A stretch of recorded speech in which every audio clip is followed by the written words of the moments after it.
নবম শ্রেণী, দশম শ্রেণী এবং এসএসসি শিক্ষার্থী বন্ধুরা, এই ভিডিওতে আমি তোমাদের পৌরনীতি ও নাগরিকতা বই থেকে এসএসসি পরীক্ষা 2025 ঢাকা বোর্ড 2025-এ আসা সকল জ্ঞানমূলক প্রশ্নের সমাধান করব।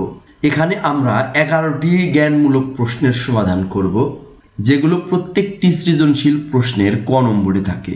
প্রশ্নগুলো হলো: রাষ্ট্রের সর্বোচ্চ ক্ষমতা কি, অধিকার কি, আন্তর্জাতিক আইন কাকে বলে, সংবিধান কাকে বলে, কল্যাণমূলক রাষ্ট্র কাকে বলে, সচিবালয় কি, রাজনৈতিক দল কাকে বলে, স্থানীয় সরকার ব্যবস্থা কাকে বলে, নিরক্ষরতা কাকে বলে, লাহোর প্রস্তাব কি, ওআইসি এর পূর্ণরূপ লেখো।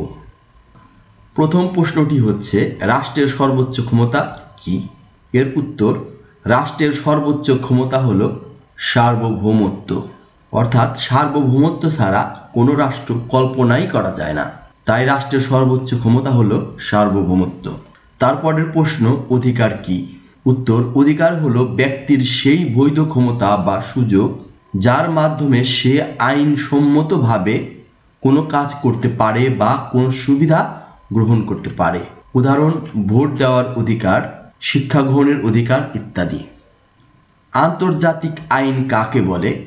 আন্তর্জাতিক আইন হলো দেশগুলোর মধ্যে সম্পর্ক এবং আচরণ নিয়ন্ত্রণ করার জন্য প্রতিষ্ঠিত বিধিবিধান ও নীতি।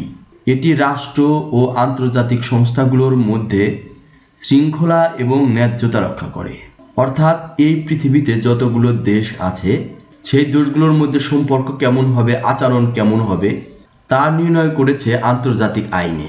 আর এগুলো নির্ণীত হয়েছে শৃঙ্খলা এবং ন্যায্যতার ভিত্তিতে। সংবিধান কাকে বলে?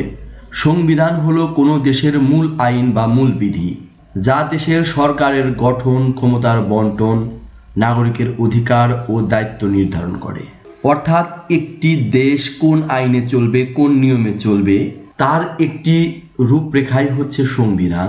এই সংবিধানে থাকতে পারে সরকারের গঠন কেমন হবে, ক্ষমতার বন্টন কেমন হবে এবং নাগরিকের অধিকার ও দায়িত্ব কেমন হবে।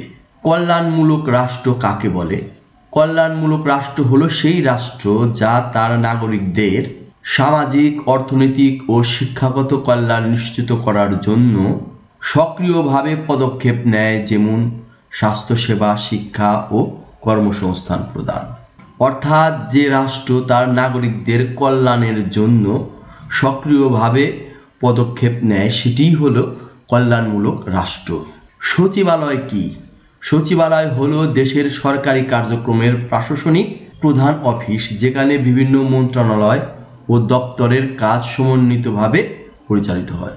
অর্থাৎ সচিবালয় হলো একটি কার্যালয় বা অফিস, যেখানে সচিবরা বসেন এবং বিভিন্ন মন্ত্রণালয় ও দপ্তরের কাজ এককভাবে একসাথে পরিচালিত হয়। রাজনৈতিক দল কাকে বলে? উত্তর: রাজনৈতিক দল হলো এমন একটি গোষ্ঠী যার সদস্যরা সাধারণত একই রাজনৈতিক মতবাদ ও লক্ষ্য নিয়ে কাজ করে এবং নির্বাচনে অংশগ্রহণ করে সরকার গঠন বা নীতি প্রণয়নের জন্য। স্থানীয় সরকার ব্যবস্থা কাকে বলে? স্থানীয় সরকার ব্যবস্থা হলো দেশের নিচের পর্যায়ের জনগণের জন্য নির্বাচন ও প্রশাসনিক কার্যক্রম পরিচালনার কাঠামো। এটি স্থানীয় সমস্যা সমাধান ও উন্নয়নের কাজ করে, যেমন ইউনিয়ন পরিষদের নির্বাচন ও প্রশাসনিক কার্যক্রম কাঠামো। এটি একটি স্থানীয় সরকার ব্যবস্থা। নিরক্ষরতা কাকে বলে? নিরক্ষরতা হলো কোনো ব্যক্তি পড়ালেখা বা মৌলিক শিক্ষার অক্ষমতা, যার কারণে সে লিখিত বা মৌখিকভাবে যোগাযোগ করতে পারে না। লাহোর প্রস্তাব কি? লাহোর প্রস্তাব 1940 সালের মুসলিম লীগের প্রস্তাব। এটি হলো পাকিস্তান বা আলাদা মুসলিম রাষ্ট্র গঠনের ভিত্তি হিসেবে মুসলিমদের জন্য স্বতন্ত্র ভূখণ্ডের দাবি। ওআইসি এর পূর্ণরূপ কি? ওআইসি এর পূর্ণরূপ হচ্ছে organisation of Islamic cooperation. OIC এর পূর্ণরূপ হচ্ছে অর্গানাইজেশন অফ ইসলামিক কোঅপারেশন। অর্থাৎ এর বাংলা করলে হয় ইসলামী সহযোগিতা সংস্থা। সুপ্রিয় শিক্ষার্থী বন্ধুরা, এই ভিডিওটি কেমন লাগলো? এই ভিডিওটি ভালো লাগলে কমেন্টে জানাবেন এরকম ভিডিও আরো প্রয়োজন কিনা, এবং এই ভিডিওটি ভালো লেগে থাকলে চ্যানেলটি অবশ্যই সাবস্ক্রাইব করবেন এবং এরকম আরো ভিডিও পেতে পাশে থাকা বেল বাটনটি ক্লিক করবেন। ভিডিওটি দেখার জন্য আপনাদের অনেক অনেক ধন্যবাদ।